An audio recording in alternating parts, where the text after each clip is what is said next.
Let's go. Yeah. What's up everyone and welcome back to the channel. Today I'm going to be going over my productivity desk setup and what I use on a daily basis to pretty much power my life. The hardware that I use, such as my PC and my Mac, as well as my peripherals like what mouse and keyboard I use. I'll also be going over software, what software I use. I know a lot of people are interested in that. But let's start off with the desk. I don't exactly know what the name of this desk is. My mom actually got it for me as a gift from IKEA a few years ago. It's made of a fake wood-like material, but it does have a nice build quality to it, so it's not real cheap. Moving on to the PC, I'm rocking a Ryzen 5 3400G paired with a GeForce GTX 1650 and 32 gigs of RAM. I know, not really a particularly powerful machine, but it gets the job done. I'm able to edit, watch 4K video, and play games with no problem at all. This 1650 is a real beast. I also have an aftermarket cooler on the CPU because I noticed my temps were kind of high on idle, so I bought this and that definitely solved the issue. Next up, we have my 2020 M1 MacBook Air. I just got this for Christmas last year and man, this thing is nice. The M1 processor on this thing really kicks ass. I'm able to edit video, watch 4K video, write code, and do everything I normally would with no trouble at all. This MacBook is rocking macOS Monterey 12.1 and it is the 8GB RAM model. Alright, right next to the Mac we have my dual monitor setup. Now these I got about a year ago on Amazon. They're both identical monitors from Viotech. By the way, I'll leave a link to everything mentioned in the video down below, so you can go pick some of this up yourself if you want.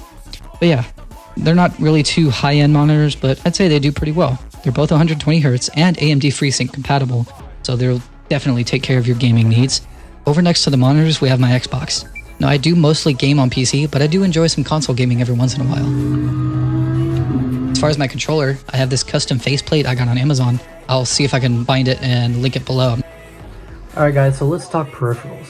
So the first thing I want to show you is this keyboard. This is a wireless keyboard I got off of Amazon not too long ago. I mostly use it for my Mac, but it is a not bad wireless keyboard. I will say the battery life is kind of eh. It is a jellycomb keyboard, you know, some Chinese thing I got off Amazon. And then I also do have this mechanical keyboard, a blue switch keyboard I also got off Amazon. It's not high-end whatsoever. It's not even really a nice keyboard, but I do enjoy typing on it. I like the feel and sound of blue switches, and I do like the RGB lighting that comes with this and its various effects.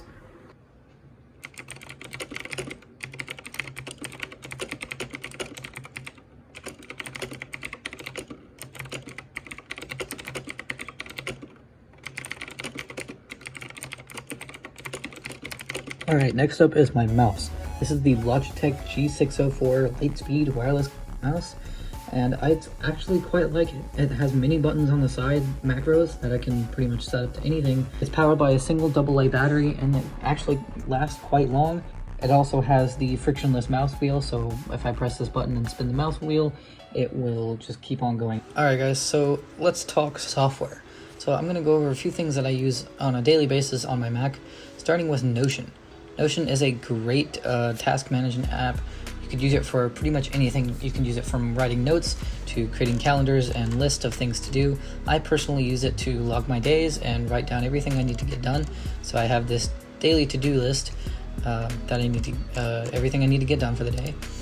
Next, you'll see at the bottom, I have this app called Rise. Rise is actually pretty neat. It tracks what I do on a daily basis on my Mac, and tracks how long I use each app, what I spend the most time working on and using, and my time that I spend away and on screen time. Next up, we got Google Chrome. I do love Safari, but I'm sorry, I can't live without Google Chrome. Google Chrome has all of my things saved in it, and it just works really well, especially when I'm trying to write code like HTML and CSS. Plus, it's easy to clear your browser history. I also love to have a few Chrome extensions, like making dark mode on sites work that don't natively support it. My code editor of choice is Sublime Text, so I use this pretty often. It is a free text editor for writing code, and it, unlike a lot of text editors, you don't have to install Kite or a third-party software to get syntax correction. Next up, we have the terminal, and I use this quite often. One thing I do when I first get a Mac and when I first set it up is I use this command, sudo nvram autoboot equals %00, and what this does is it basically disables the feature that boots the Mac as soon as you open the lid. Because sometimes I want to like clean my Mac, wipe it down, and get all the gross fingerprints off of it, and I don't want it to boot when I do that, so I just run this.